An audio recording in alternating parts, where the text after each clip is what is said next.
The taxi slowed in front of the Carter estate, and for a full 3 seconds, I couldn't will my hand to push the door open. The house stood exactly as I remembered it. White stone facade, the manicured hedges trimmed like geometric sculptures, the wide mahogany doors polished to a shine.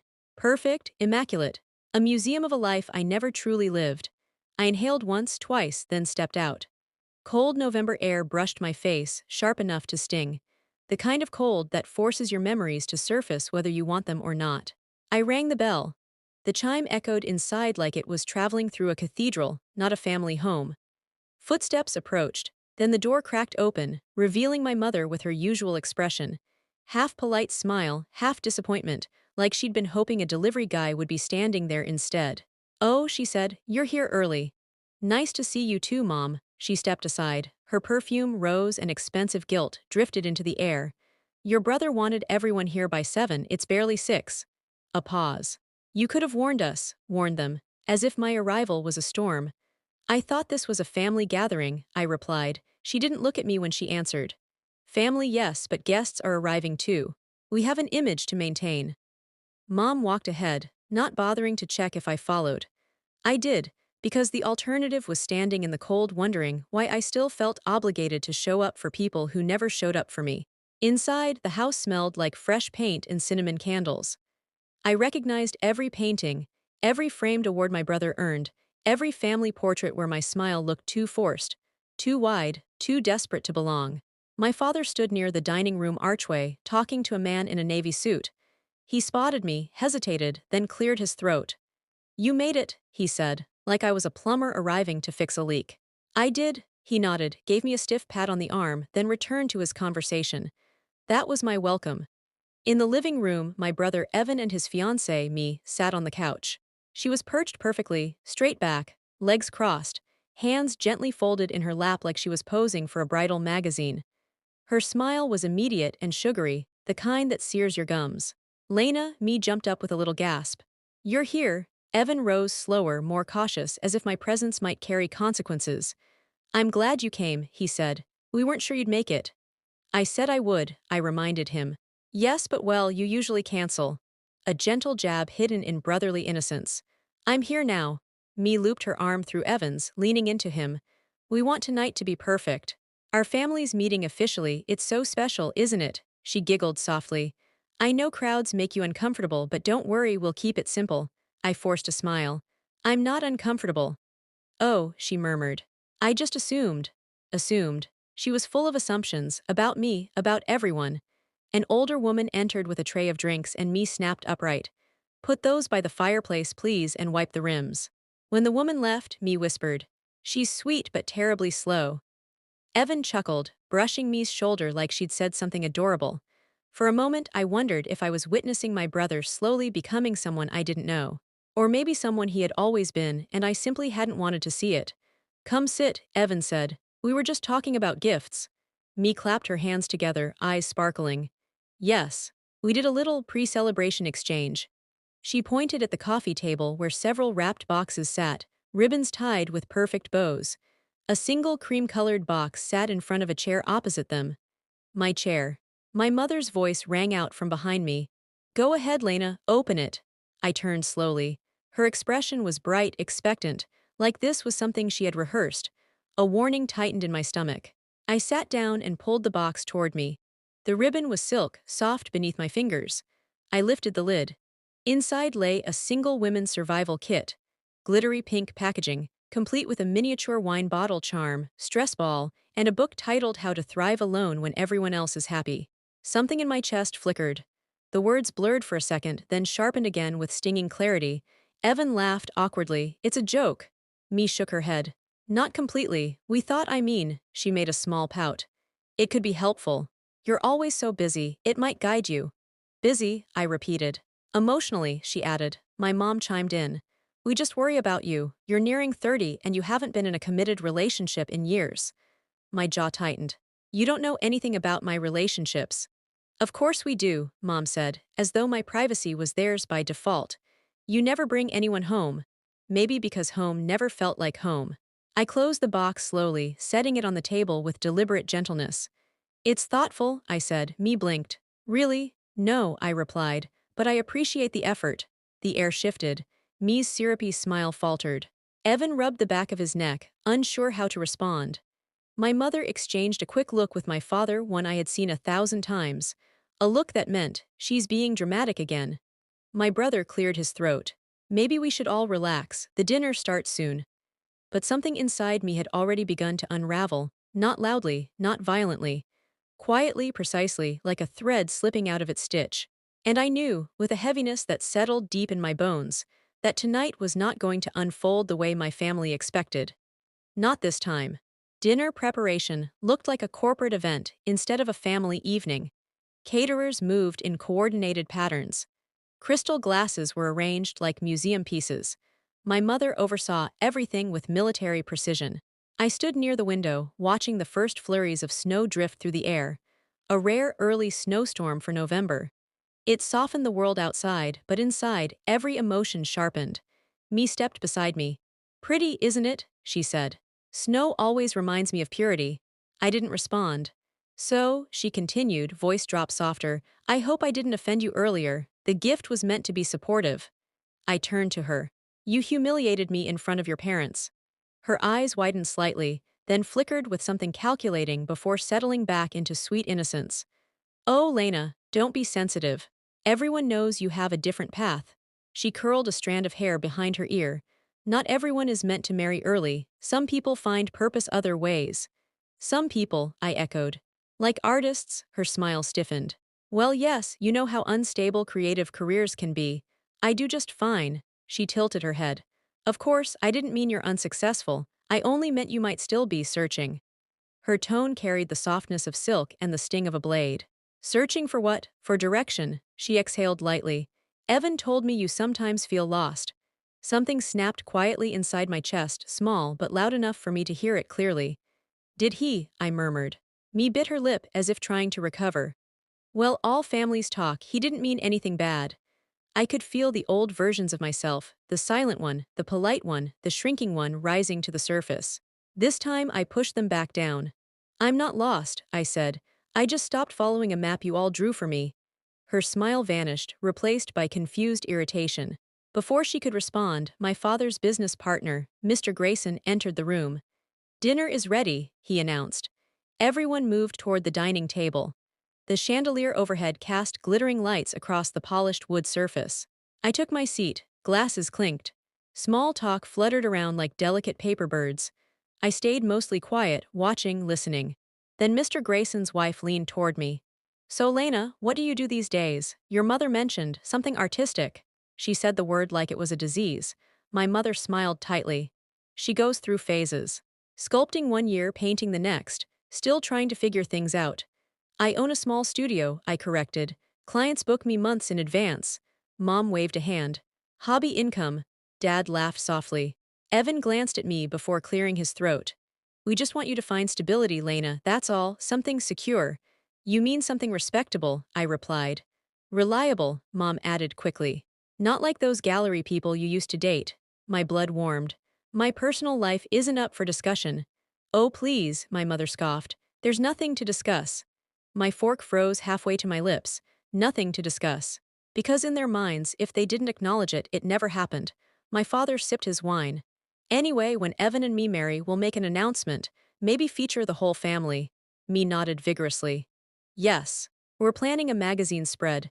We'd love to include you too, Lena, but we might adjust your section a bit. You know, make it flattering." "Flattering how?" I asked. "Just something simple." She hesitated. "Like focusing on your independent journey. People love underdog stories." "Underdog," I repeated. Evan touched her arm. "Me, stop, don't make it sound bad." "I'm not," she insisted. "I'm being encouraging." Dad chimed in. "The key is managing optics. Your career is, let's say, unconventional. We need narrative balance." Narrative balance. They didn't see me as a daughter, they saw me as a PR risk. Before I could respond, an elderly relative, Aunt Corrine, leaned forward and asked, "Do you plan to marry someday, Lena?" Me perked up. "Oh, that's the question everyone keeps wondering." My mother raised her glass. "Yes, dear. When will it be your turn?" A dozen eyes turned toward me. I set my fork down. "When did I become a public question?" I asked. Mom frowned. "Don't be dramatic." "I'm not dramatic," I replied. I'm tired. The table fell silent. Evan cleared his throat. Lena, come on, we're just talking, lightly. You're not talking, you're evaluating me like I'm some underperforming investment. Me's brows furrowed. We're not evaluating you, we're trying to help you hide your struggles. My what? Oh, sweetie, she murmured, you don't always see yourself clearly. I almost laughed, not the amused kind, the kind that cuts. You know, I said, I actually sent you all something 2 years ago. Mom blinked. Sent what? My engagement announcement. The room stilled. You must be mistaken, Mom said stiffly. We never received anything. Dad nodded. We would have remembered that. I waited for the hurt. It didn't come. Something else did, a strange calm. You did receive it, I said. I have proof. Me's eyes widened, genuine surprise, maybe even fear flickering through the mask. But everyone else, denial washed over them like instinct. Mom scoffed. If you sent something important, you should have followed up. Dad added, it's irresponsible to depend on mail. So it's my fault you didn't show up to my engagement party. Dad set his glass down with a thud. Don't twist this. I'm not twisting anything. You should have called, he snapped. There it was, the old pattern, blame Lena, doubt Lena, invalidate Lena until she bends. But this time, something inside me didn't bend. It broke cleanly. I looked at each of them, every face that had shaped my childhood, and I felt a strange lightness. A clarity. Mom leaned back, arms crossed. This is ruining the evening, apologize. No, I said. Evan stiffened. Lena, don't, no, I repeated. I'm done apologizing for things I didn't do. Silence stretched across the table like a taut wire, then my phone buzzed. I glanced down, a message. I'm outside if you're ready. My heart steadied. My fiancé had arrived. I stood slowly, the chair legs scraping softly against the hardwood. Where are you going? Dad demanded. To fix something, I said, my hand wrapped around my phone. And to show you exactly what you missed. The hallway felt colder than before as I walked toward the front door. My heartbeat wasn't frantic. It was steady, too steady. A sign that I had crossed an invisible line inside myself. I opened the door. Soft snow fell across the driveway lights, and there he stood, Elias, in a dark coat, hair damp with melted flakes, expression calm but fierce in a way only I ever saw. He stepped forward. You sure? I nodded. He placed a hand against my cheek. Then let's do it. We walked back into the house together, my mother's eyes widened. Who is this? My fiancé, I said plainly. Me looked like someone had tightened invisible strings around her ribs. You're engaged. Evan muttered something under his breath, shock, disbelief, maybe guilt. Dad scoffed. This is absurd. You don't have a fiancé. We'd know, you don't know anything about me, I answered. Elias stepped forward, professional calm settling over him. Good evening, I'm Elias Rowan. Mr. Grayson, my father's business partner, frowned. Rowan. As in Rowan Legal Group, Elias nodded once. Yes, a ripple went through the room. My mother regained her composure first. Well, that changes nothing. If there was an engagement, we would have been informed. You were, I said. I unlocked my phone and tapped on a screenshot, one I had kept for 2 years. I projected it to the smart screen on the wall. The image enlarged, clear and undeniable. A delivery receipt. The signature unmistakable. The timestamp exact. The recipient my mother, her face lost color. That could be forged, she managed. Elias lifted a folder.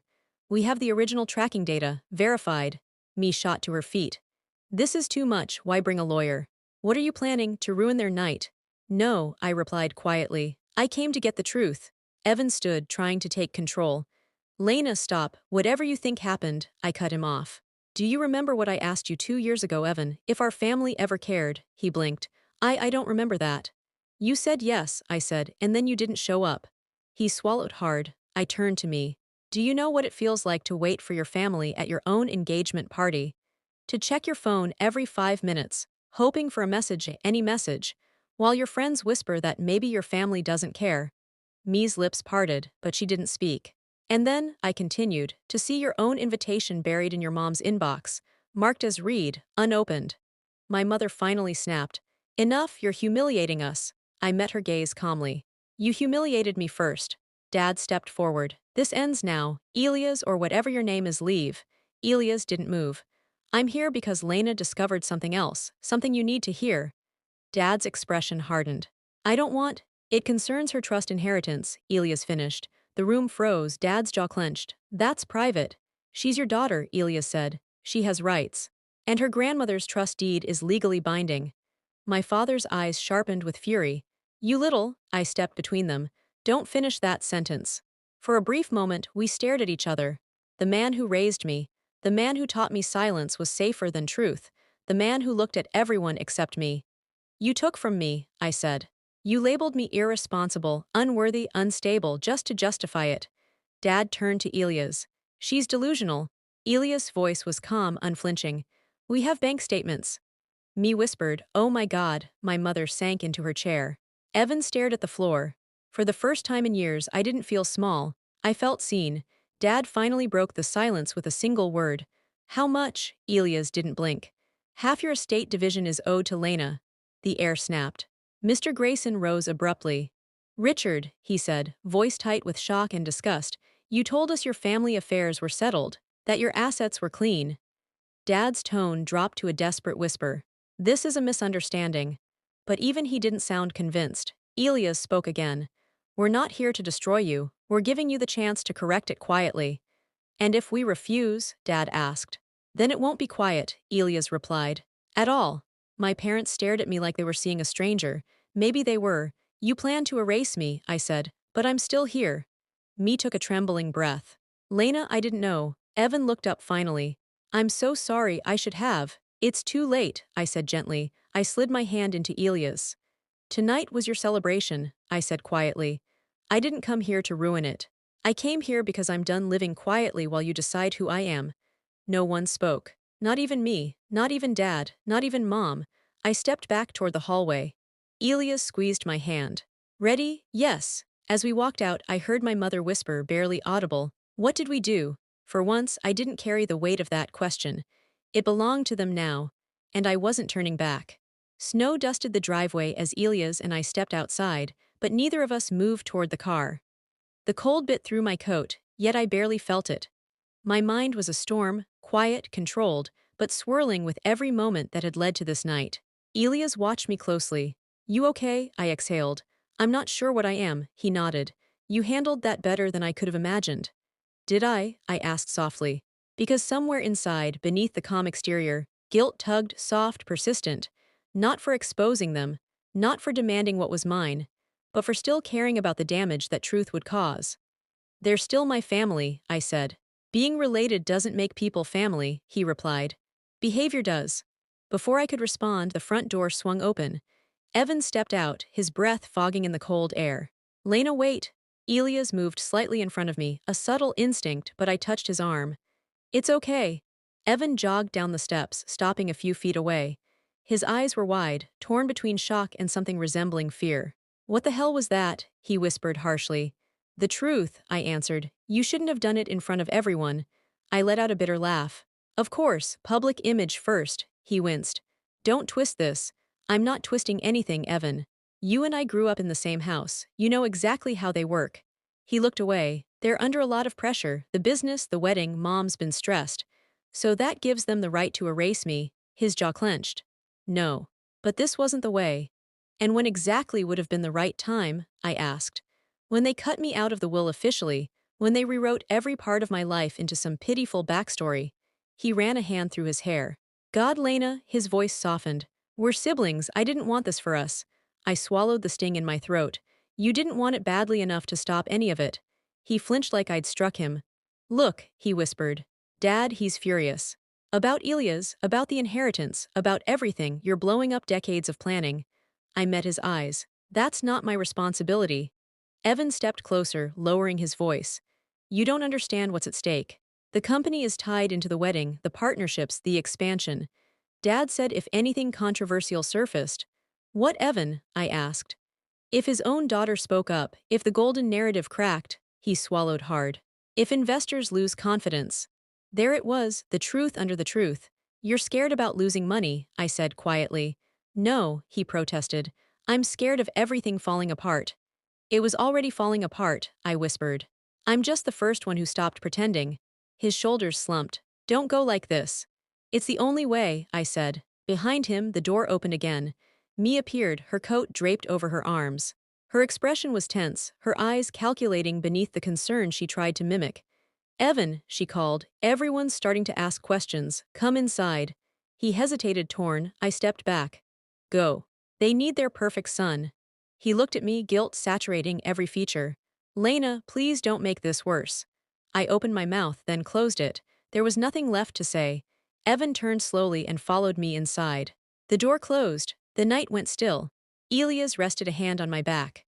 Ready to go, I nodded numbly. But as we walked to the car, the house behind us glowed with warm golden light, fake warmth, hollow brightness. Yet something in me knew this wasn't over. Not by a long shot. Families like mine didn't crumble quietly. They retaliated. And the storm was only beginning. We drove in silence until the Carter estate vanished behind snow and darkness. Only when we merged onto the main road did Elias speak. They're going to reach out, he said. Probably tonight, I know, and they'll get desperate, I know, and you have to stay firm. I will. But even as I said it, my hands trembled slightly in my lap, not from fear I could name easily. This was something heavier. Years of conditioning pulling at the edges of my resolve. Elias noticed. Talk to me. I stared out the window, watching the streetlights blur into streaks of gold. Do you think I went too far? He didn't answer immediately, and I appreciated that. Elias never lied to soothe me, he never shrank truth to protect me, he respected me too much for that. No, he finally said. I think you finally match their behavior with honesty, and that feels harsh because you were raised to take less. My throat tightened. It feels like I broke something. You didn't break anything, he said gently. You revealed what was already broken. I exhaled shakily, letting his words settle, but before I could respond, my phone buzzed. A notification, Mom calling. I stared at the screen. Elias slowed the car slightly. Do you want me to pull over? No, I said quietly, just let it ring. It rang for 15 seconds, stopped, started again, Dad calling. Decline, Elias reminded softly. My finger trembled over the screen. I didn't decline, I didn't answer, I let it ring until it died. The phone went silent for a moment, then buzzed a third time, Evan calling. My chest tightened. Before I could stop myself, I whispered, he'll be the reasonable one. He always is. Elias didn't touch my phone, he only said one word, boundaries. The call ended. We drove in silence again, but this silence was different, heavier, thicker, charged with all the things left unsaid. When Elias pulled into the driveway of the Airbnb we'd rented, he reached for my hand. Tonight wasn't revenge, he said. It was self-defense. I nodded slowly. Tomorrow, he continued, we'll outline your next steps, your rights, your options, but for now rest, you did enough. I wanted to believe him, wanted to feel strong, victorious, empowered. But only one emotion wrapped around me like the cold, exhaustion. He opened my door and helped me out. Inside the warm living room, I sank onto the couch while Elias made tea. The small home hummed with quiet, so different from the sharp-edged silence of the Carter estate. When he placed the mug in my hands, I whispered, what if they try to twist the story, turn me into the villain? They already did, he said softly, but this time you fought back. I took a shaky sip. What if they retaliate legally? They won't succeed. What if they retaliate emotionally? They already started. I looked up at him, the fear finally surfacing. What if it hurts? It will, he said honestly. Healing always hurts when the wound runs deep. I swallowed. And if I regret walking away, then I'll remind you why you did, he answered. Every single time. My shoulders slumped in relief. But as we sat together, my phone buzzed again. A text from me. My chest tightened. Me, we need to talk, it's urgent. Elias leaned in, reading over my shoulder. She's fishing. For what? To contain the fallout. Or to manipulate you into a private conversation they can use later. I stared at the message. Another buzz. Me, please, it's about Evan. That one hit harder. My thumb hovered over the screen. Don't, Elias warned. But this time I shook my head. I need to know. I opened the message. A long text appeared. My breath stalled halfway through reading it. I reread it. Then read it again. Elias watched my expression shift. What did she say? I swallowed hard. She said Evan didn't know anything about the trust. That he's been kept in the dark. And that Dad is blaming him for not stopping me. Elias cursed under his breath. Of course he is. Your father can't attack you directly, so he'll turn on the next easiest target. A cold dread settled in my stomach. Evan's not built for that, I whispered. He's always been the bridge. The phone buzzed again. Another message. Me, please, just come tomorrow morning. Alone, I'll explain everything. Elias exhaled slowly. It's a trap, I know. Then why are you thinking about going? I closed my eyes. Because Evan is my brother. Morning came too quickly. I slept barely 2 hours, waking every time a shadow shifted across the curtains. Elias sat beside me at breakfast, his face calm but eyes sharp with concern. "You don't have to go," he said. "I know, you shouldn't go alone. I won't let them manipulate me." He held my gaze. "They will try hard." I looked down at my hands, fingers trembling slightly. "This isn't about them," I said. "This is about Evan." Elias nodded slowly. "Then I'm coming inside with you." I hesitated. "She said alone." He smirked faintly. "And you trust that?" "No, exactly, I'll stay close. You don't have to face them unsupported." A weight lifted from my chest. 30 minutes later, we pulled into the Carter estate driveway again. It looked different in daylight, less imposing, more exposed. The snow from last night had settled on the hedges, blanketing the cold structure in a deceptive softness. I walked toward the front door while Elias stayed by the car, watching. I knocked. Me opened the door almost instantly, like she had been waiting right behind it. Her eyes were red, but I couldn't tell if the tears were real or strategically placed. "Come in," she whispered. I stepped inside cautiously. The house was quiet, too quiet. No servants, no parents, no chatter from the kitchen. "Where is everyone?" I asked. She swallowed. "They left for a meeting, just us." A lie, probably. But I played along. We moved into the living room. Evan sat on the couch, elbows on his knees, staring at nothing. He looked like someone had drained all the color from him overnight. My heart squeezed. "Evan," he lifted his head slowly. His eyes were bloodshot. Lena, me hovered behind him like a ghost. "Are you okay?" I asked gently. He let out a humorless laugh. "No, I'm not." He ran a shaky hand through his hair. "I didn't know," he whispered. "About the trust, about the money. About any of it." I sat beside him. "I believe you." He exhaled, relief and grief mixed together. "Dad spent the whole night yelling, said I betrayed him, said I should have stopped you, said you're ruining everything." I clenched my fists. "That's not on you. He thinks I chose you over the family," Evan said. "And maybe I did, because he's wrong. You didn't deserve any of this." Tears burned behind my eyes. Me placed a shaky hand on his shoulder. "Your father is under stress," she murmured. "He didn't mean it." Evan shook her off. "Stop defending him." Me's mouth snapped shut. I took a steadying breath. "I'm sorry you got dragged into this, but this isn't your fault, Evan. And I am not backing down this time." He nodded weakly. "I know." Silence lingered between us. Then Me stepped forward. "Lena, your parents want you to reconsider. They want—" "No," I said. "Not happening." "But if this goes public," she insisted, "it will destroy Evan's future too. His role in the company, his stability." Evan snapped. "Me, stop talking like this is about business." She looked wounded. "I'm trying to protect us." "By manipulating my sister," he shot back. She flinched. I exhaled, rubbing my temples. "This is exactly the problem. Everything here revolves around image, reputation, control. Nothing is about actual relationships." Evan lowered his head.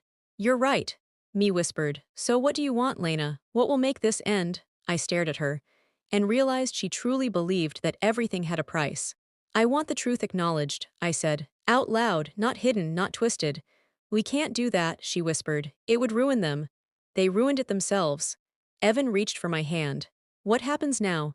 "I'm filing for my inheritance legally," I said gently. "Without negotiation." He nodded slowly. "Okay. I'm cutting contact," I added. He looked up sharply. "With all of us. For now," I said. "Until I'm strong enough to talk without being dragged back into old patterns." Evan's voice broke. "Lena, I don't want to lose you." "I don't want to lose you either," I whispered. "But I can't heal here." He leaned forward, pressing his forehead to my shoulder, and for a moment, he wasn't the businessman heir, the golden son, the mediator caught in the crossfire. He was just my brother. When he finally pulled back, his voice was quiet. "I'll find you when things settle, I promise." "I'll be waiting," I said softly. Me watched us silently, tears gathering but not falling. Guilt, fear, calculation, it all mixed together in her expression. As I stood to leave, she whispered, "Lena, please don't be cruel." I met her eyes. "Honest isn't cruel." I walked toward the door, opened it. Cold air rushed in, clean and sharp. Elias straightened from where he leaned on the car. His eyes met mine in silent question. "I'm okay," I said. "Then let's go."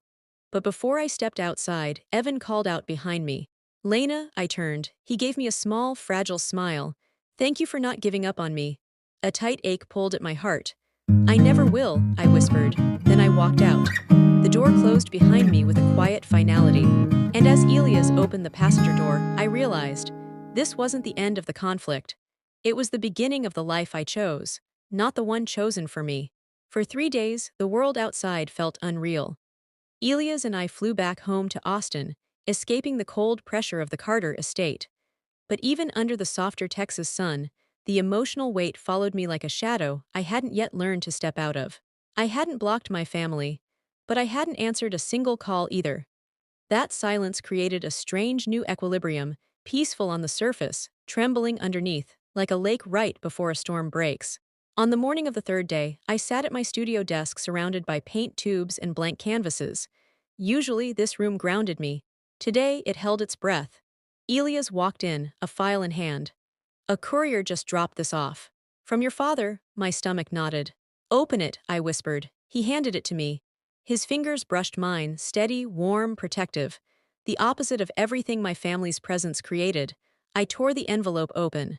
Inside was a single sheet of letterhead and a check clipped to it. The amount made my chest tighten.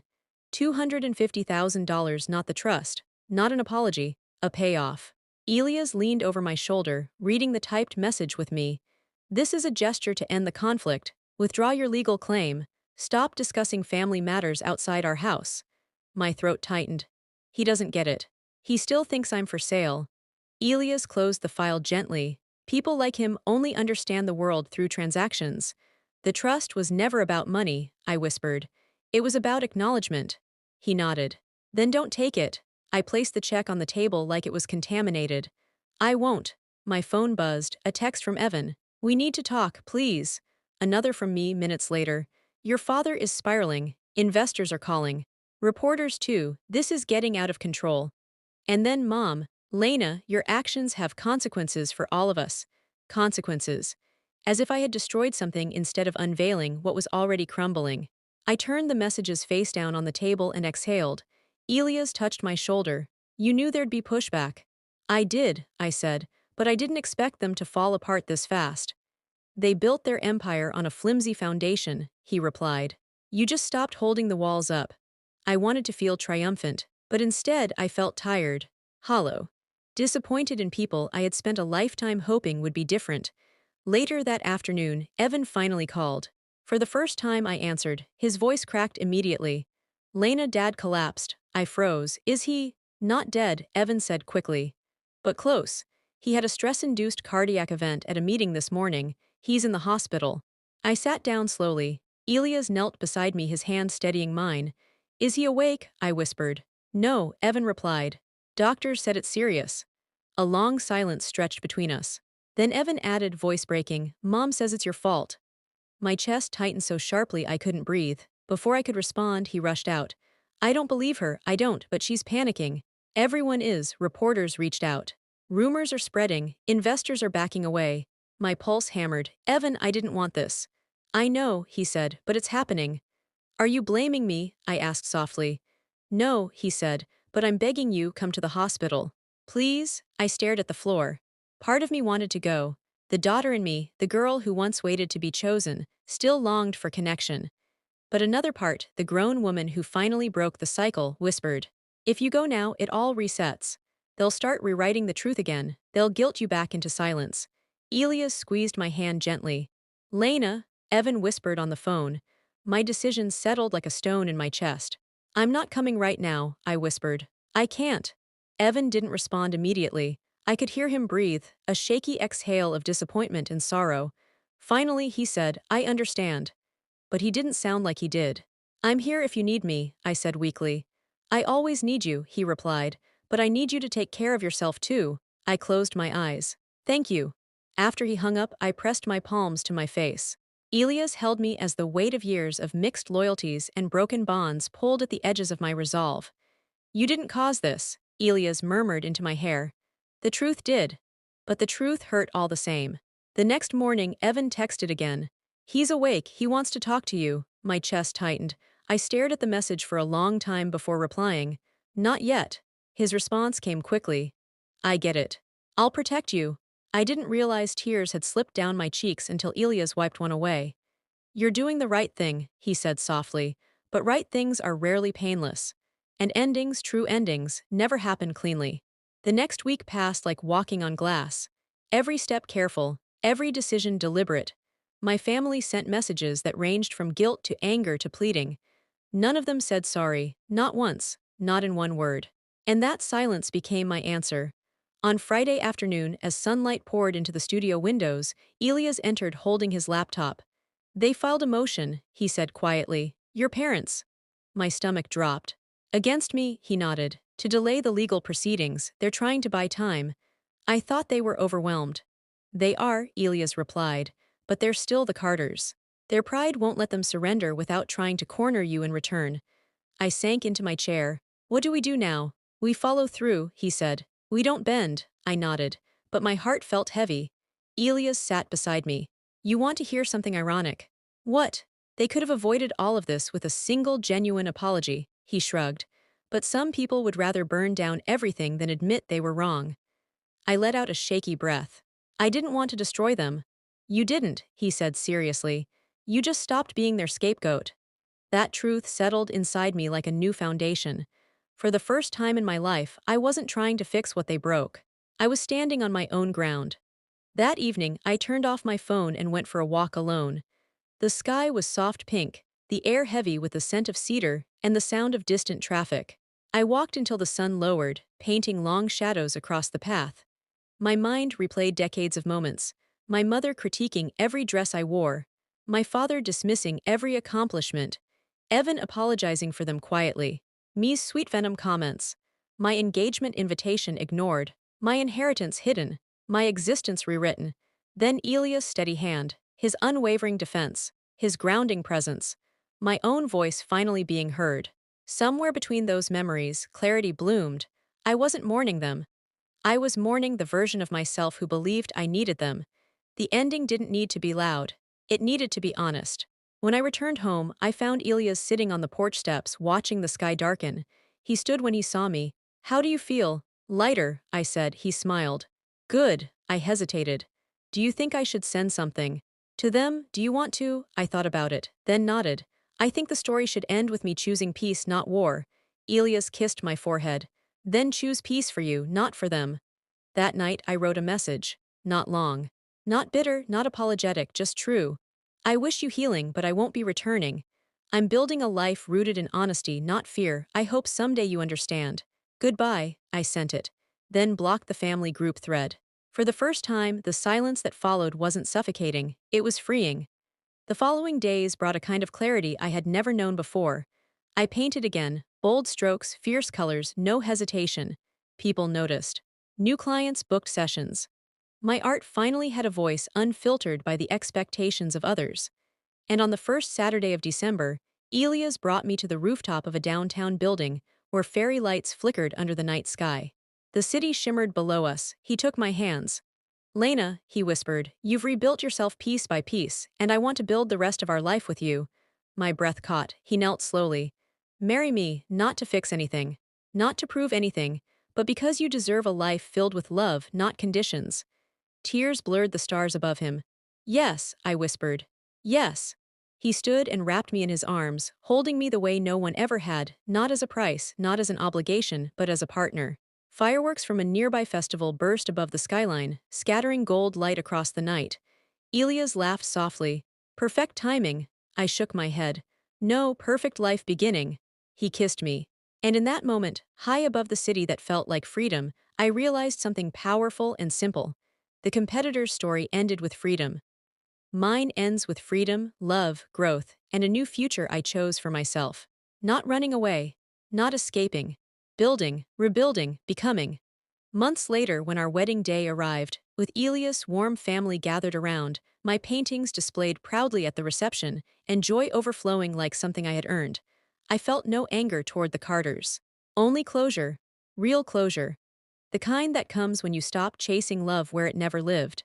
As I stood under soft lights and exchanged vows with a man who had always seen me clearly, I finally understood. I didn't lose a family, I gained myself. And that was the happiest ending of all.